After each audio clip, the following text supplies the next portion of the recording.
페이퍼에도 나와 있고 본문은 4장 7 절부터 12절. 오늘 굉장히 또 중요한 그 에베소서 4장 7 절과 12절 단락의 핵심 단락을 좀 다루도록 하겠습니다.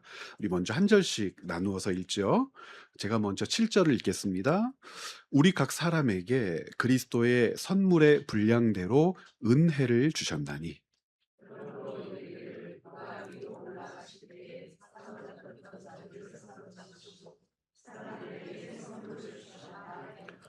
"올라가셨다 하였은즉 땅 아래 낮은 곳으로 내리셨던 것이 아니면 무엇이냐."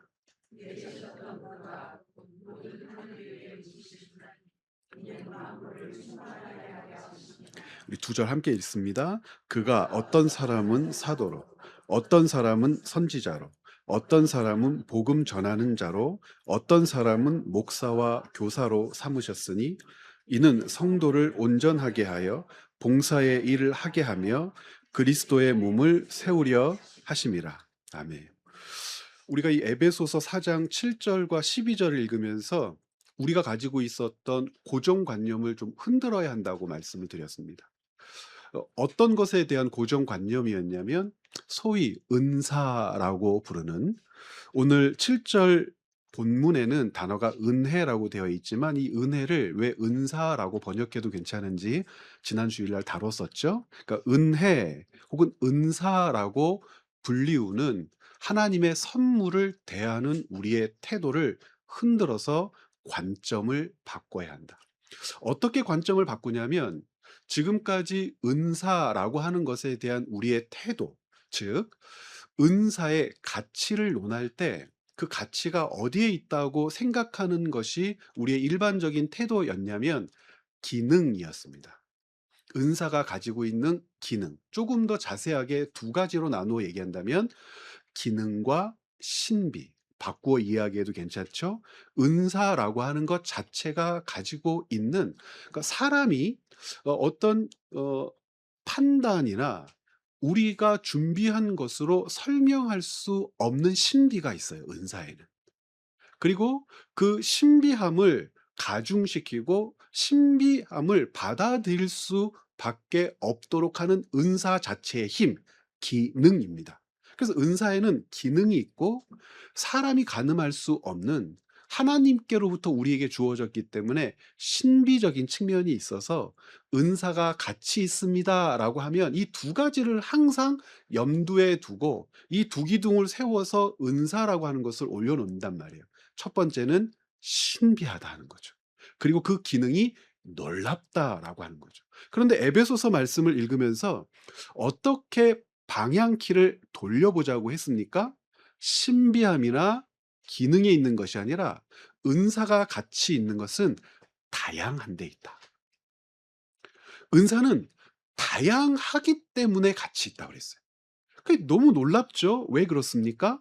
다양하다라고 하는 것에 가치가 있으면 어떤 일이 벌어지냐면 은사에는 소위 등급이 있다고 오해하는 사람들이 입을 다물게 되는 거예요.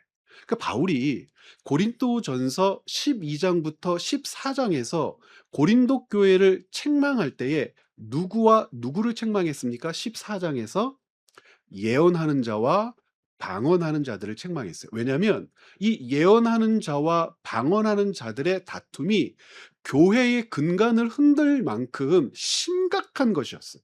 그래서 교회의 은사, 교회됨을 12 장부터 14 장까지 설명하면서 그 중심에 13 장을 둔 이유를, 여러분 고린도전서 성경 산책을 할 때나 고린도전서를 제가 오랜도로 강해를 했었는데 충분하게 설명을 드렸습니다. 그때 핵심은 뭐였죠? 기억하십니까? 참석하지 않은 분들은 죄책감을 안 가지셔도 됩니다. 그 대부분 참석들 하셨어요. 핵심은 무엇이냐면 사랑은 은사가 아니라고 그랬습니다. 사랑은 본질이요, 원칙이요, 근거요, 근간이라고 그랬습니다. 무슨 뜻이냐면 사랑의 은사를 설명하기 위해서 고린도전서 13 장에서 사랑은 이라고 이야기한 것이 아니라 사랑으로 무엇을 해석하죠? 방언을 해석하고 사랑으로 예언을 해석하는데 사랑이 없으면 울리는 꽹과리가 된다 그랬어요. 사랑이 없으면 아무것도 아니라고 그랬어요. 그래서 사랑이라고 하는 것은 은사가 아니라 모든 은사가 발휘되어질 때, 발현되어질 때 그 발휘와 발현의 기초요, 근거요, 중심이요, 출발이다. 그러므로 사랑이라고 하는 기초 위에 은사가 쌓여야 그 은사가 바르게 기능하고, 그 은사의 신비를 체험하는 사람들이 그 은사가 목적한 것이 무엇인지를 깨달아 은사로 말미암아 우리 고린도전서 12장 6절 7절을 통해서 확인했던 것처럼 교회가 무엇을 누리죠? 유익을 누리게 되는 거예요. 사랑이 없으면 그 은사가 어떻게 됩니까? 사람들에게서 두 가지로 판단되는 거예요. 그 은사가 가지고 있는 기능으로 은사 자체를 판단하고, 은사를 통하여 느끼는 신비함으로 은사를 추종하게 될 때에 그 은사가 신비함으로 사람의 마음을 빼앗고 기능으로 무엇인가 힘을 다한다 하더라도 은사를 주신 교회를 유익하게 하라 하신 하나님의 뜻을 은사를 가진 자들이 무엇할 수 없게 됩니까? 수종들 수 없게 된다는 거예요. 그러므로 은사를 볼 때 은사는 그 가치가 무엇에 있지 않아 눈으로 보고 심정으로 느끼는 깜짝 놀라는 무엇에 있지 않고요, 신비함에 있지 않고. 여러분 생각해 보세요. 아픈 사람에게 손을 얹었더니 막 병이 낫고, 바울 시대에는 죽었던 사람에게 수건 한 장을 덮어도 그가 어떻게 해요? 다시 살아나고. 그런 일들이 사도들을 통해서 막 일어나고, 걷지 못하는 장애인들이 걷게 되고, 보지 못하는 봉사들이 보게 되고, 말하지 못하는 농아들이 말을 하게 되고, 막 이런 일들이 있으니까 어떻게 됩니까? 신비하죠? 그리고 그 은사가 가지고 있는 기능적 역할을 볼 때마다 마음이 쪼그라들어요. 어떻게 쪼그라듭니까? 있는 자와 없는 자. 신유의 은사가 있는 자와 없는 자. 둘이 나란히 있으면 누가 더 교회로부터 존경받겠어요? 신유의 은사가 있으면 거기 줄 서는 거예요. 괜히 물도 또 떠다 드리고, 맛있는 반찬 있으면 갖다 해드리고. 우리 소위 그런 권사님을 어떤 권사님이라고 그래요? 용한 권사님. 그 용한 권사님을 찾아가는 거예요. 머리 디밀고 기도해달라고 그러고 막 붙들고 권사님 앉아있는데 옆에 막 앉고 싶고. 그런데 은사의 가치는 무엇에 있지 않다? 신비와 기능에 있지 않고 뭐에 있다고요? 다양성에 있다. 그러면 흔들리기 시작하는 거예요. 어떻게 흔들려요? 다양성에 있다라고 하는 말 자체가 은사를 규정하는 가치의 근거라면 은사에는 무엇이 없어요? 서열이 없어요. 서열이. 이 원리를 알지 못하는 고린도 교회가 은사에 서열을 매기기 시작한 거예요. 그 중에서 가장 대두되는 두 그룹이 있었으니, 첫 번째 파는 어떤 파다? 방언파.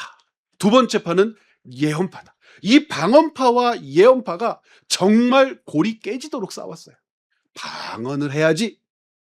은혜를 받았으면 그 집 강아지도 방언을 하는 거야. 은혜를 받았으면, 이야, 방언이 무슨 소용이에요. 여기서 말하는 예언이라고 하는 것은 예지를 얘기하는 게 아닙니다. 무엇하면 앞에서 이야기할 수 있는 능력인데, 예언 자체란 말 뜻이 그것입니다. 앞에서 이야기하는 능력인데, 앞에서 이야기한다라고 할 때 이 앞에서 이야기한다는 것은 주의 말씀을 해석하여 가르칠, 주의 뜻을 교회 공동체에게 전달하며 지도할 수 있는 역량이란 말입니다. 그리고 이 역량 가운데에는 소위 하나님의 뜻을 조차 우리에게 있어야 할 일들에 대하여 예언적 측면에서 조망하여 주는 가르침도 있었기 때문에 예언이라고 하는 단어를 쓰는 것이겠죠. 그런데 핵심은 앞날을 내다본다가 아니라 교회 앞에서 교회됨을 바르게 강설할 수 있는 존재들이라고 하는 것으로 가늠하는 것이 더 좋겠습니다. 그런데 이 두 파가 싸웠어요. 바울이 뭐라고 그랬게요? 고린도전서 14장 한번 펴보시겠어요? 바울이 뭐라고 그랬게? 싸우지 말아라. 싸우는 자들은 지옥불에 떨어지나니. 이랬을까요? 싸우지 말아라. 싸우는 자들은 그 은사를 다 뺏어버리겠어요. 그렇지 않고 방언과 예언을 이야기하면서 고린도전서 14장에서 뭐라고 했냐면, 방언과 예언 중에 너희들이 그렇게 사모하는 마음이 크면 무엇 하려고 애써라? 예언하려고 애써라. 그래서 예언이 더 중요하다. 그리고 누구 편을 들어줬어요? 예언 편을 들어줬어요. 그러면 방언파의 입장에서 바울이 예언이 더 중하니 예언을 하도록 힘써라. 제가 하는 말이 아니고 바울이 그랬단 말이에요. 자, 14장 1절 보세요. 사랑을 추구하며 신령한 것들을 사모하되 특별히 뭐 하려고 해라? 예언하려고 해라. 그래. 그러면 왜 예언하라고 했을까요? 그 원리가 우리가 지난주에 살펴본 12장에서 바울이 뭐라고 그랬어요? 이 모든 은사는 무엇을 유익하게 하려고요? 7절에 목적어가 교회라고 그랬잖아요. 7절에 제가 읽어볼게요. 12장 7절에 각 사람에게 성령을 나타내심은 교회를 빠진 거예요. 교회를 유익하게 하려 하심이라. 은사의 목적어는 교회예요. 그러니까 예언과 방언 중에 왜 예언이 더 교회를 유익하게 한다고 생각했을까요? 그랬기 때문에 예언과 방언 중에 사모하다면 뭐 하려고 애써라 그랬다는 거예요. 예언하려고 애써라. 이유는 그 쭉 설명해요. 왜냐하면 방언은 알아들을 수가 없어. 방언으로 말하는 것은 그것이 외국어이기 때문에 알아들을 수가 없어. 그러므로 방언하는 사람들은 열심히 방언을 해서 하나님의 뜻을 열심히 구하는데 알아듣지를 못하니 어떡해. 그러므로 방언이 예언처럼 유익하려면 어떤 사람이 필요해? 또 통변하는 은사자가 필요하므로 얼마나 복잡하냐. 굉장히 복잡하다. 그러므로 방언을 할 때는 교회를 유익하게 해야 되니까 반드시 누구를 대동해야 돼요? 통변하는 자를 대동해서 방언하는 자가, 제가 하는 말이 아니라 14장에 그렇게 되어 있단 말이에요. 방언하는 자가 방언을 할 때는 반드시, 자 5절 한번 보시겠어요? 나는 너희가 다 방언 말하기를 원하나, 14장 5절에 특별히 예언하기를 원하노라. 만일, 같이 한번 읽어봐요. 방언을 말하는 자가 통역하여 교회의 덕을 세우지 아니하면 예언하는 자만 못하니라. 이거 그냥 어린이들이 읽는다고 생각을 하고 번역을 하면 어떻게 할까요? 예언도 좋긴 좋지. 방언도 좋긴 좋지. 그런데 방언하면 뭐 하지 못하잖아? 알아듣지 못하잖아. 그러면 아무 쓸모가 없네. 방언으로 기도하는 것 여러분 중요하게 생각하시죠? 깊이 고민해야 될 내용. 제가 지난주에 그래서 그랬잖아요. 어떤 교단에서는 어떤 사람들은 방언을 교회에서 못하게 한다고. 이 원리를 쫓는 거예요. 교회를 유익하게 해야 하니까. 그 교회를 유익하게 하는 건, 방언이라고 하는 것은 개인을 위한 기도가 아니에요. 교회를 유익하게 하도록 하나님께서 주신 은사인데 그 은사를 통하여 교회를 어떻게 유익하게 하시는지를 알려야 하는 것이 방언을 하는 목적이라고 지금 하고 있는 거예요. 이게 제 말이라면 목사님은 방언이 얼마나 중요한데 함부로 얘기한다고 할 수 있겠죠. 제 말이 아니고 교회를 향해서, 은사를 오해하고 있었던 고린도 교회를 향해서 바울이 찢어지는 가슴을 부여잡으면서 가르친 내용이란 말이에요. 그래서 뭐 하라는 거예요? 차라리 예언을 하고. 근데 방언이 예언처럼 소중하게 여겨질 수가 있어. 어떻게 하면 돼요?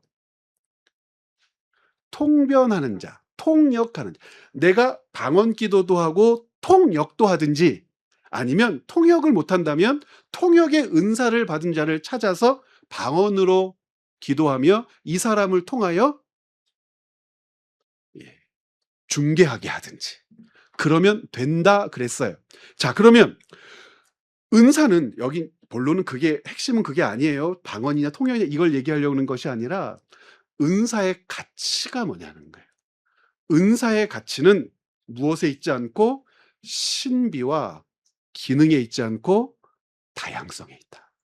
다양성에 있다는 것을 4장 7절과 12절에서는 어떻게 표현한다고 그랬어요? 11절과 12절에 어떤 사람은 사도로, 어떤 사람은 선지자로, 어떤 사람은 복음 전하는 자로, 어떤 사람은 목사와 교사로. 그러면 신비한 어떤 행위와 능력만이 은사가 아니라 때로는 그가 교회로부터 수여받은 직책이나 직임이나 역할도 무엇이라고 하는 것을 알 수 있어요. 하나님이 주신 은사로 감당해야 할 일임을 알 수 있는 거예요. 자, 여기서 그러면 가장 중요한, 잊지 말아야 할 것. 은사가 가지고 있는 가치가 신비함이나 능력에 있지 않고 다양함에 있다면 무엇이 없어진다고요? 서열이 없어지는 거예요. 가장 좋은 은사, 가장 나쁜 은사라는 것이 없고, 이것은 마땅히 다 존재해야 하기 때문에 하나님께서 각양 각 사람에게 은사를 선물로 주셨는데, 원칙이 무엇이었죠? 그 사람의, 자, 에베소서 4장 7절에 뭐라고 되어 있어요? 그 사람의 분량대로 나누어 주신 선물이 은사인데, 분량대로 나누어 주셨기 때문에, 분량이라고 하는 것은 그 사람이 그것을 받아 수행하도록 하기 위함이 목적이지, 그 은사가 가지고 있는 신비함과 그 은사가 가지고 있는 능력으로 그 사람이 위대해지거나 높아지거나 다른 성도들보다 더 신앙이 좋거나 그런 것이 아니란 말이에요. 그러니까 이 은사에는 기능도 있고 신비함도 있고 은사를 따라 각각 직임이 나누어지기도 하는데, 이 모든 은사들은 무엇을 유익하게 하기 위하여 하나님께로부터, 당신의 아들이신 그리스도 예수께로부터 교회에 주어진 선물이라고요? 교회를 유익하게 하기 위하여. 이것이 우리가 지난주에 함께 나누었던 이야기입니다. 그러면 두 번째, 몇 페이지를 피시냐면 3페이지를 한번 펴보시겠습니까? 자, 은사가 가지고 있는 가치가 신비함이나 기능이 아닌, 자, 신비함과 기능도 은사의 가치를 설명하지요. 그런데 가장 중요한 원칙은 무엇에 있다고 믿는다면, 다양함에 있다고 믿는다면, 다양함에 있다라고 하는 것은 무엇을 전제할까요? 하나님이 우리에게 주신 은사는 누구에게는 있고 누구에게는 없는 것이 아니다. 사람들이 그렇게 착각한다고요. 은사를 어떻게 오해하면, 신비와 기능이 같이 있는 것이라고 오해하면, 방언을 못하면 은사가 없는, 신유가 없으면 은사가 없는, 어떤 능력이나 어떤 기능을 발휘하지 못하면, 그러니까 여기서 말하는 기능이라고 하는 것은 우리가 이성적으로 설명할 수 없는 하늘의 신비라고 얘기를 한번 해보죠. 그런 것이 없으면 마치 은사가 없는 것처럼 이야기하는데, 그것이 아니고, 은사라고 하는 것은 교회를 유익하게 하기 위하여 각 사람에게 주신 것이기 때문에, 은사가 없는 성도란 있을 수 있을까요? 없다가 우리의 고백이어야 하는 거예요. 은사가 없는 성도가 없다면, 그 사람이 없다면 교회가 어떻게 되죠? 그 사람으로 말미암아 누려야 할 유익이 없어지게 되는 거예요. 우리 모두에게는 눈으로 볼 수 있는, 혹은 귀로 들을 수 있는, 피부로 강하게 느낄 수 있는 은사의 소유자들이 있을 수 있지만, 어떤 은사들은 누구도 눈치챌 수 없을 수 있어요. 혹은 무엇인지 잘 가늠이 안 될 수도 있어요. 그런데 그것이 하나님께로부터 맡겨진 것이라면, 그 사람은 이 교회의 구성원으로 존재하는 한 하나님이 그에게 맡겨준 은사가 있기에, 한 사람 한 사람 그들의 활동과 고백과 삶과 신앙을 통하여 우리 모두는 무엇을 누리고 있는 겁니까? 유익을 누리고 있는데, 그래서 은사는 마치 공기와 같아서, 은사를 가진 우리의 성도들은 마치 공기와 같아서, 눈에 보이지 않고 만질 수도 없고 쥘 수도 없고 좌우할 수도 없지만, 코와 입을 틀어막으면 숨을 쉴 수 없고 삶을 이어갈 수 없는 사람이 되는 것처럼, 은사를 맡은 성도 한 사람 한 사람은 우리의 호흡이요, 우리의 생명이요, 우리를 교회답게, 성도답게, 하나님 나라의 백성답게 살도록 내게 유익함을 주는 존재들이라는 거예요. 그것이 다양함을 통하여 하나를 이루는 신비라고 했고 교회의 비밀이라고 했기에 얄미운 사람이 있을 수 있고 미운 사람이 있을 수 있고 사가지 없는 사람이 있을 수 있고 못된 사람이 있을 수 있는 교회 공동체에서 그들을 용서하고 기다리고 때로는 잠잠히 침묵하고 응원하고 지원하고 더 나아가서 그를 유익하게 하기 위하여 내가 활동할 수 있는 이유가 되는 것. 왜냐하면 모든 은사의 근거, 뿌리에는 무엇이 있기 때문에? 사랑이 있기 때문에. 자, 그러면 왜 그래야 하는가? 왜 다양한가? 조금 더 구체적으로 한번 살펴보죠. 3페이지 두 번째 주제 큰 타이틀만 우리 같이 한번 읽어볼까요? 은사를 받은 자는 은사를 주신 분의 뜻을 따라 받은 은사를 사용해야 한다. 바로 이거죠. 은사라고 하는 것은 자 7절에 뭐라고 그랬어요? 각 사람의 분량대로 우리 주 그리스도께서 나누어 주신 뭐라고요? 선물이다. 누구로부터 주어진 선물입니까? 예수 그리스도로부터 나누어진 선물이에요. 그런데 이렇게 각 사람의 분량대로 나누어 주신 선물이다. 그러면 여기서 또 오해할 수 있어요. 분량대로 그랬으니까 어떤 사람은 많이 가질 그릇이 있다는 거. 많이 가질 그릇. 그러면 적게 가질 그릇이 있는 사람은 어떻게 돼요? 별 볼 일 없는 성도가 되는 우리는 신앙을 계속 그렇게 몰아가요. 계속 그렇게 받아들여요. 각 사람의 분량대로 했으니까 이제 지금부터 이제 뭘 해야 된다고 생각을 해요. 많이 받을 노력. 되도록이면 하늘에서 떨어지는 거면 뭐 주워 담을 노력. 좋은 거 주워 담으려. 그 중에서 고린도 교회는 뭐가 좋은 것이라고 했다고요? 방언, 예언 이런 걸 주워 담을 노력을 했단 말이에요. 그러면 긍휼의 은사도 있어야 되고 온유의 은사도 있어야 되고 용서의 은사도 있어야 되고 사람들을 살피는 은사도 있어야 되고 찬양하는 은사도 있어야 되고 혹은 신발을 정리하는 은사도 있어야 되고 맛있는 밥을 짓는 은사도 있어야 되고 얼굴 표정이 너무 예뻐서 그 사람만 보면 행복해지는 은사도 있어야 되는데 그런 것들은 쓰잘데기 없는 게 되는 거예요. 그렇게 생각한단 말이에요. 무엇대로 주셨다고 그러면 분량대로 주셨다고 그러면 그래서 바울이 급해요.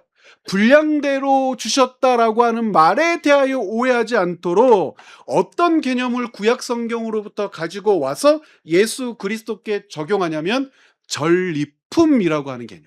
자, 전리품은 통상 어떻게 얻어지는 거죠? 왕이 계시한 전쟁에 참전하여 그 공로가 인정될 때 허락하는 노략질이잖아요. 그렇죠?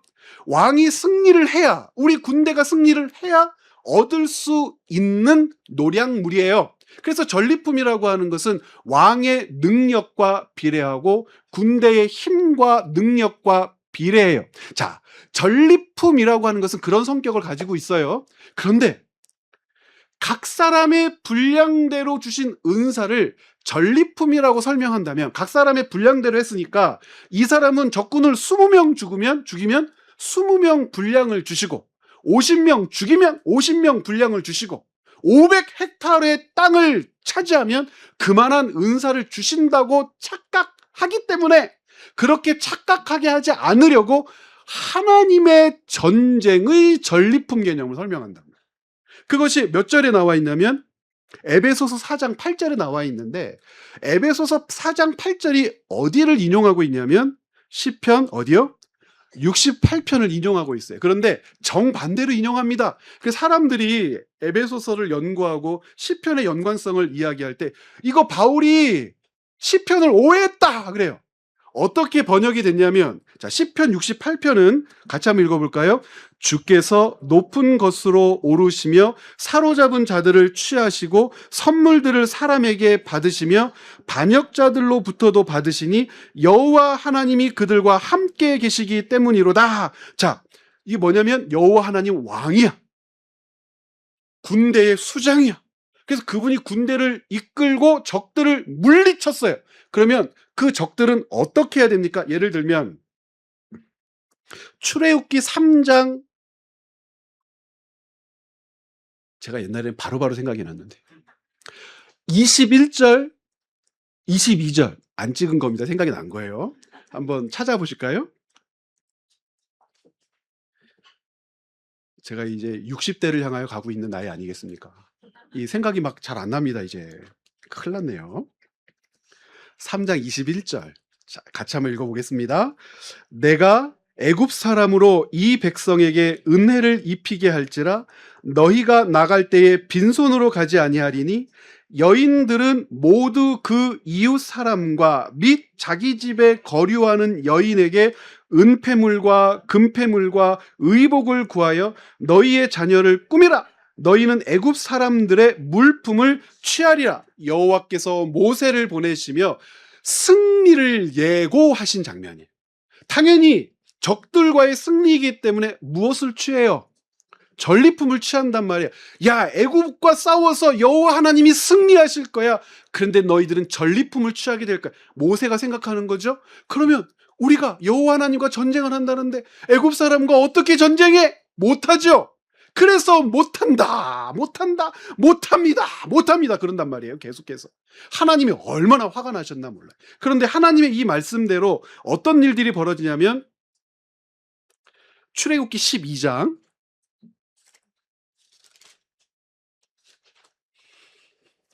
35절, 예. 35절, 36절. 자, 같이 한번 35절 같이 한번 읽어봅니다. 이스라엘 자손이 모세의 말대로 하여 애굽 사람에게 은금 패물과 의복을 구하며 여호와께서 애굽 사람에게 이스라엘 백성에게 은혜를 입게 하사 그들이 구하는 대로 주게 하심으로 그들이 애굽 사람의 물품을 취하였더라. 그대로 됐어요, 안 됐어요? 그대로 됐어요. 자, 그럼 여기서 여쭤볼게요. 전리품이죠? 그 이스라엘 백성은 여호와 하나님의 좋은 군대였습니까? 뭐 했나요? 하나님께서 10가지 재앙을 그 애굽 땅에 내리시는 동안 뭐 했나요? 아무것도 안 했잖아요. 아무것도 안 한 데서 그쳤나요? 원망했어요. 불평하죠. 이 이후로도 어떤 일이 벌어지죠? 하나님은 계속 자기 백성을 위하여 전쟁하세요. 그러나 하나님을 신뢰하지 못하니까 전쟁 전에 하나님의 전쟁에 참가하겠다고 합니까? 아니면 다시 돌아가겠다고 합니까? 그러면서 어디를 집이라고 얘기하죠? 전쟁하고 싸워 나온 그곳을 향하여 자기 집이라고 얘기해요. 그러면 하나님이 누구랑 싸운 게 되죠? 너무 이상한 사람들인 거예요. 그런데 뉘앙스나 하나님의 말씀의 핵심에는 이스라엘이 전리품을 취하는 거예요. 그러니까 이스라엘은 전쟁하지 않았어요. 싸움에 동참하지도 않았어요. 그것을 가르쳐 주기에 각 사람의 분량대로예요. 그러면 각 사람의 분량대로라고 하는 것은 이스라엘이 하나님의 전쟁에 참여하여 세운 공로대로라는 뜻입니까? 하나님께서 보시기에 받을 만한 분량대로라는 뜻입니까? 전자입니까? 후자입니까? 후자잖아요. 하나님께서 우리를 이 땅에 내실 때부터 가지고 계신 계획이 있는 거예요. 교회를 유익하게 하기 위하여 우리의 분량을 우리에게 심어 주시고 그 분량의 그릇을 준비하여 기다리게 하셨다가 혹은 그 분량 안에 당신께서 우리에게 주고자 하시는 은사를 담아 이 땅에 보내주신 사람이 있고 때로는 언제일까 기다리게 하시며 훈련하게 하시며 연습하게 하셔서 그 은사를 이루게 한 사람도 있고 어떤 사람은 많은 사람들이 눈여겨보는 역할을 맡기기도 하시고 어떤 사람은 정말 취약한 곳에서 대접도 받지 못하고 칭찬도 받지 못하고 소외당하면서 때때로 그런단 말이에요. 언제까지 내가 이 일을 감당해야 해? 라고 원망을 하면서도 놓지 못하게 하면서 그 사람을 붙들어 감당하게 하신 역할이 있는데 원망하고 불평하고 속상해 하면서도 놓지 못하도록 그 사람을 붙드시면서까지 그 은사를 감당하게 하시니 그것은 그 사람의 분량을 아시는 하나님께서 주신 은사이지 그가 만들어낸 뭐가 아닙니까? 그릇이 아니에요. 주신 그릇이지 그의 노력과 힘으로 만들어낸 그릇이 아니에요. 그래서 바울은 동일한 단어를 에베소서 4장 7절에서 은혜, 카리스와 카리스마의 관계를 알면서도 은혜라고 읽도록 했단 말이에요. 그러면 왜 68절 시편 68편을 인용할까? 자, 에베소 4장 8절은 이렇게 되어 있어요. 그러므로 이르기를 그가 위로 올라가실 때에 사로잡혔던 자들을 사로잡으시고 사람들에게 선물을 주셨다. 그런데 68편 18절은 어떻게 되어 있어요? 사람들에게 선물을 어떻게 하셨다? 받으셨다. 그런데 바울은 이 동일한 구절을 인용하면서 선물을 주셨다 그래요. 정반대잖아요. 지금 왜 이렇게 되는 거죠?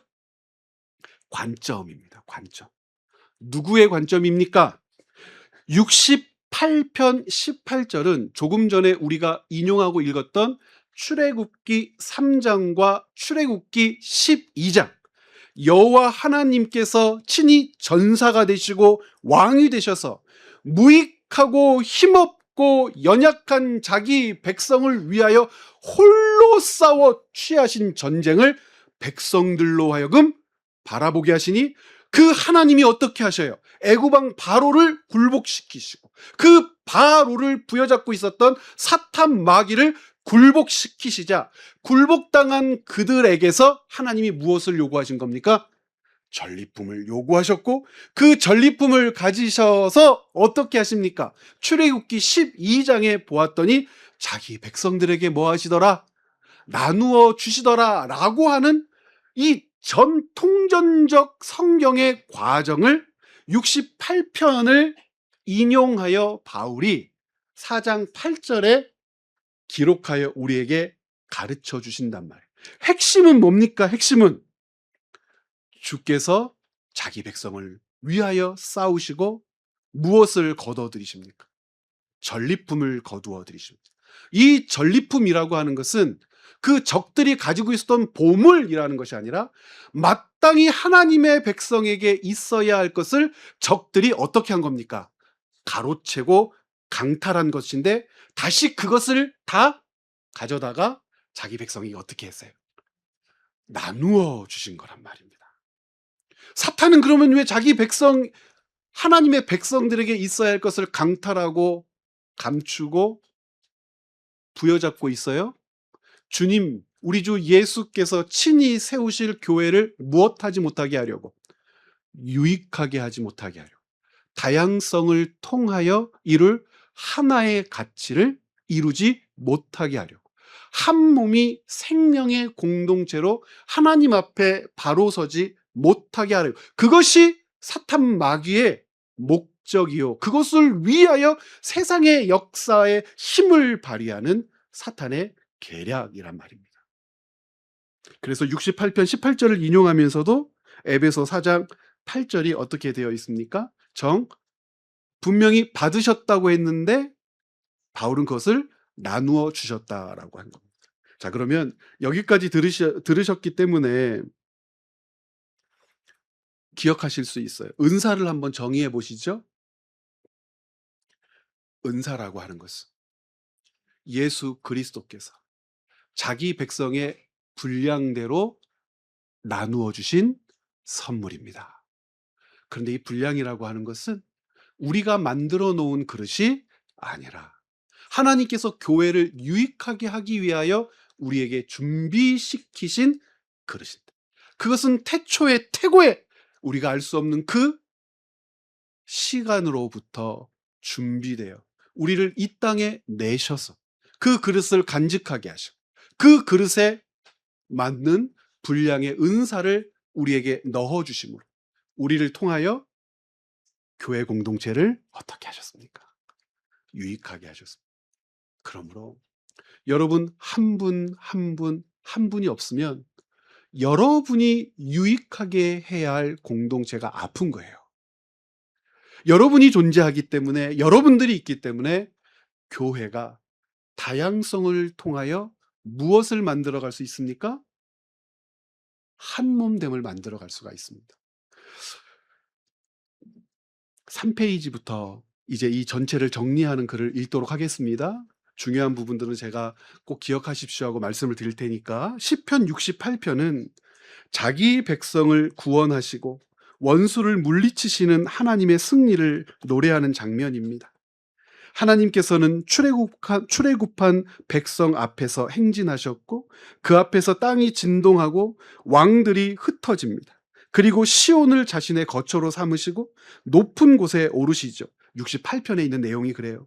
그 모습은 전쟁에서 승리한 왕이 포로들을 이끌고 자신의 성으로 개선하는 장면과 같습니다. 바울은 이 승리의 장면을 그리스도 예수께 적용해요. 예수 그리스도께서는 죽음을 이기시고 부활하셨으며 하늘에 오르십니다. 바울에게 그리스도의 승천은 단순히 땅을 떠나 하늘로 이동하신 사건이 아닙니다. 모든 통치와 권세를 이기시고 만물 위에 높임을 받으신 왕의 즉위이며 승리자의 개선입니다. 에베소서 1장에서는 뭐라고 그랬어요? 모든 통치와 권세와 능력과 주권과 이 세상뿐 아니라 오는 세상에 일컫는 모든 이름 위에 우리 주 예수 그리스도를 어떻게 하셨다? 뛰어나게 하셨다. 이 승리자 예수 그리스도를 주목하게 하신 겁니다. 이유는요, 그 승리자 예수 그리스도가 아니면 각 사람의 분량대로 무엇을 나누어 주실 수 없습니까? 은사를 나누어 주실 수 없으니까. 그러니까 각 사람의 분량대로 은사를 나누어 주지 못하면 어떤 일이 벌어져요?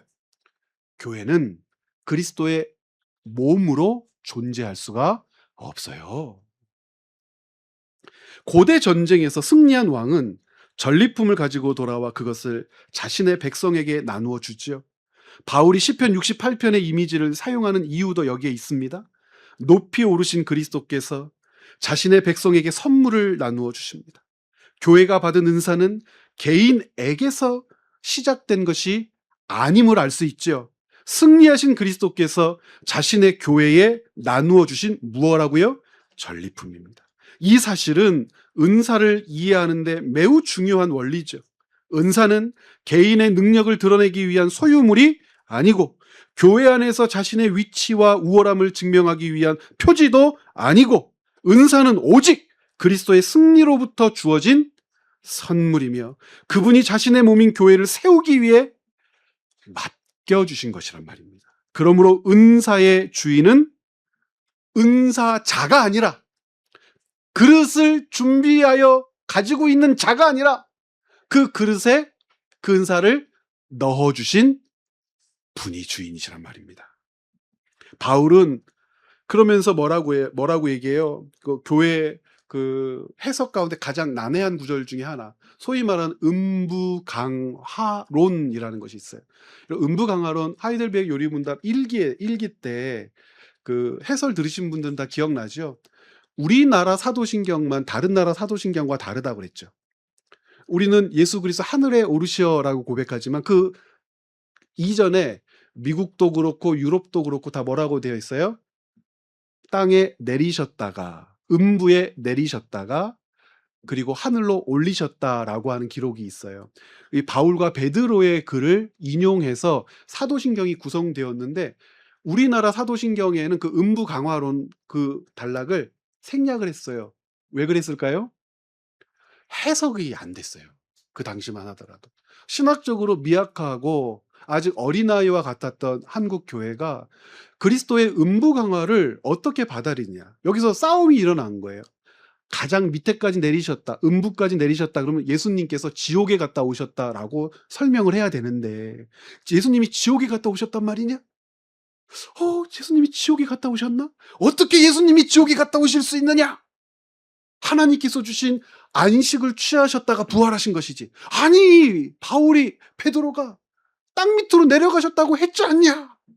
그래서 이 문제 때문에 고심고심을 하다가 화람 개혁교회의 믿음의 선배들이 이 부분을 어떻게 이해하고 해석해야 되는지를 가르쳐주고 거기서 공부하면서 알게 됐어요. 이것은 땅 밑으로 물리적으로 내려가셨다는 것이 아니라 예수 그리스도의 그 비천, 낮아지심이 얼마나 크고 아프고 고통스럽고 온전한 것인지를 설명하기 위한 것이다. 이 부분은 우리 하이델베르 요리문답 이제 곧 시작하게 될 텐데 그때 진하게 다루도록 하겠습니다.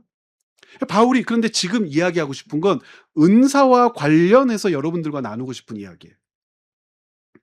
땅 아래 낮은 곳으로 내리셨던 것을 전제한다고 설명합니다. 올라가셨다는 것은 뭐 했다는 거예요? 내려가셨기 때문에 올라가신 것 아니야. 그냥 땅에 있다가 올라가셨다는 것이 아니라 더 밑바닥으로 내려가셨다는 거지. 이 표현을 두고 여러 해석이 제시되어 왔는데 초대교회에서는 그리스도께서 죽음 이후 음부에 내려가신 사건으로 이해했고, 다른 해석에서는 땅 아래 낮은 곳을 단순히 이 땅을 가리키는 표현으로 보아 그리스도의 성육신을 의미한다고도 이해했어요. 그러나 여기서 바울의 관심은 뭐를 규정하는 데 있지 않아요? 장소를 정하는 게 목적이 아니에요. 중요한 것은 같이 읽어봅니다. 그리스도의 낮아지심과 높아지심에 대한 거예요. 그리스도께서 가장 낮은 자리까지 내려가셨고 하나님께서는 그를 가장 높은 자리까지 높이셨다는 것을 말하고 싶은 거예요. 이 흐름이 빌립보서 2장에 있습니다. 5절부터 11절을 읽어보면 뭐라고 되어 있냐면 그리스도께서 자신을 낮추어 십자가에 죽기까지 어떻게 해요? 복종하셨다는 것을 낮아짐이라고 설명해요. 십자가에서 죽으신 사건을 이야기한단 말입니다.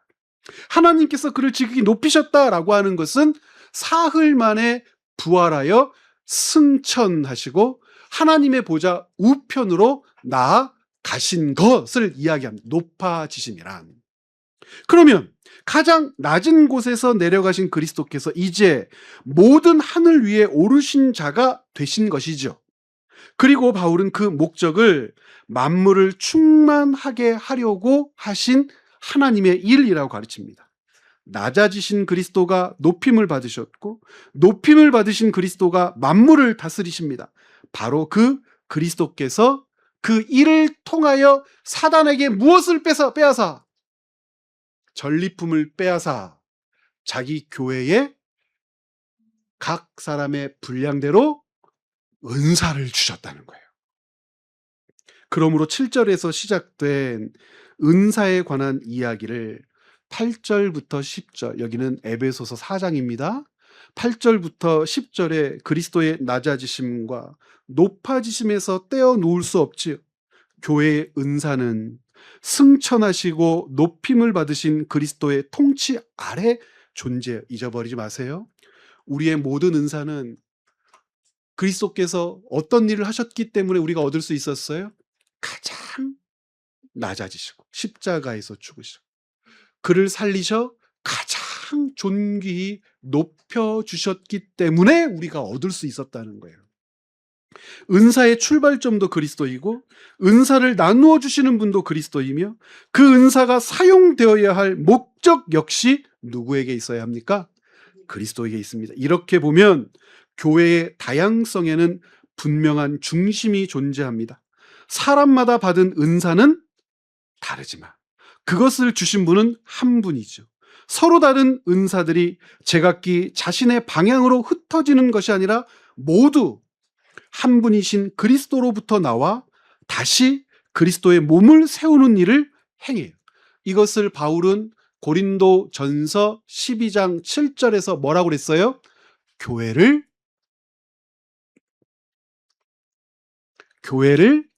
유익하게 한다라고 하는 겁니다.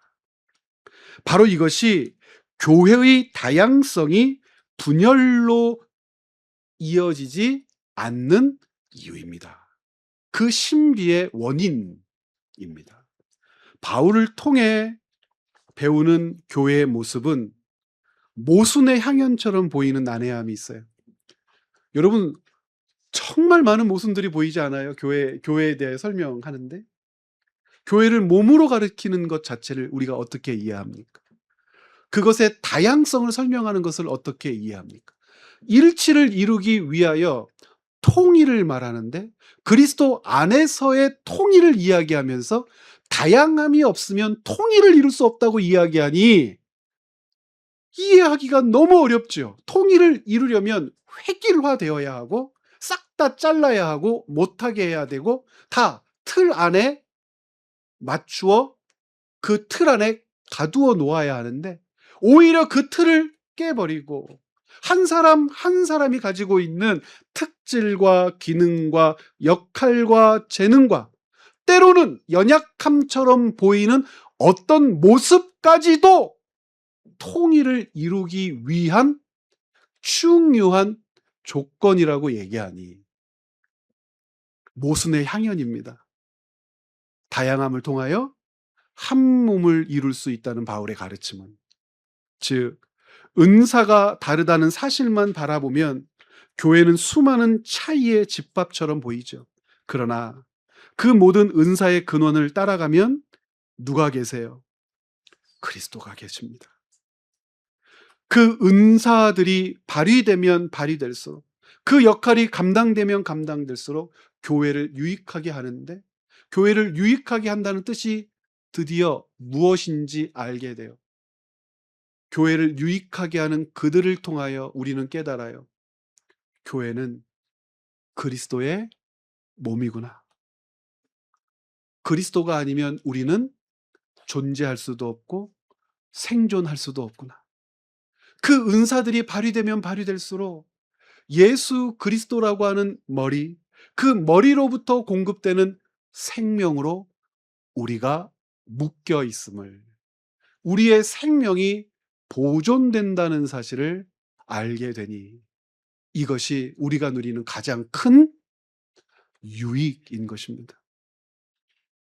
교회의 하나됨은 서로 같은 것을 가졌기 때문에 가능한 것이 아니라 서로 다른 것을 한 분에게서 받았기 때문에 가능하고, 따라서 하나됨을 위해 다양성을 제거해서는 안 되고요.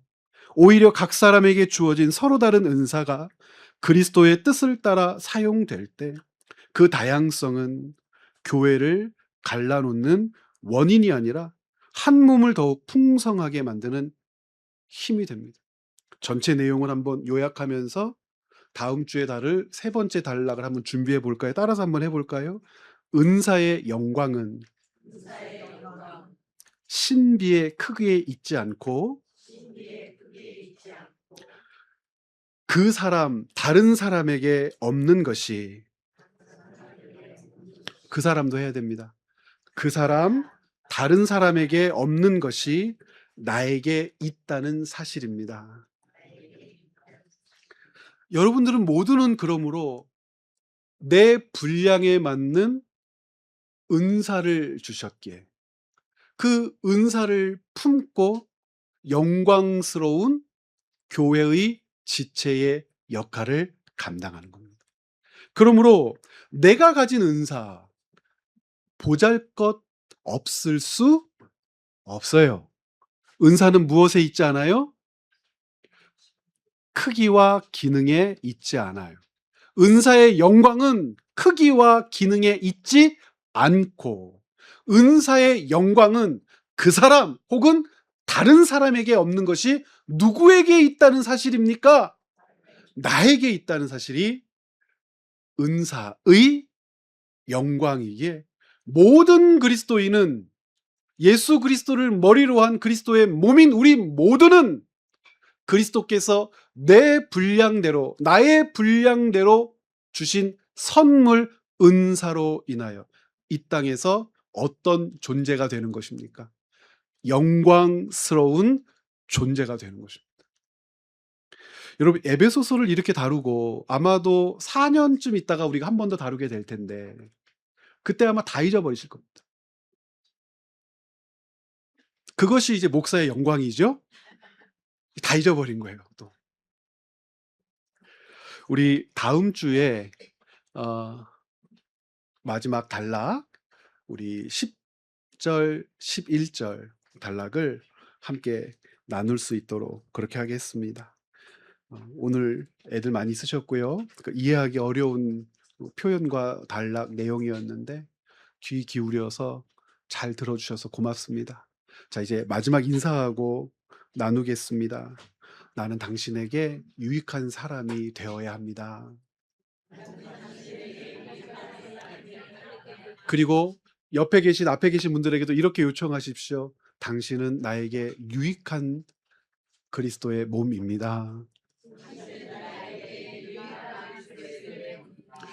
왜 우리가 이런 인사를 나누는지 이제 아시겠죠? 네. 우리 함께 기도하겠습니다.